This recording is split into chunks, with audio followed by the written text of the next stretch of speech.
कोई भी नहीं है।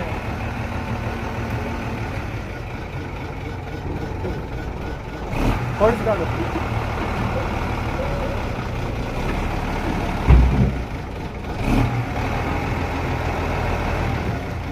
ठीक है, चलो चलो चलो चलो चलो।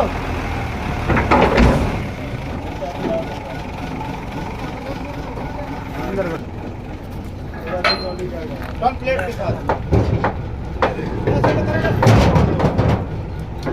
नीचे में कोई देखो, और यहाँ नीचे क्या चीज है? नीचे देखो सारा ओपन है, टिकली नजर आ रही है।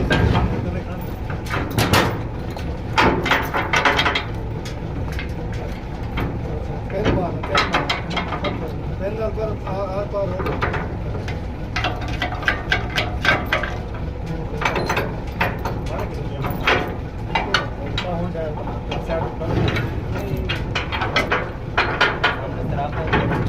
उधर जा सन थोड़ा जा चल।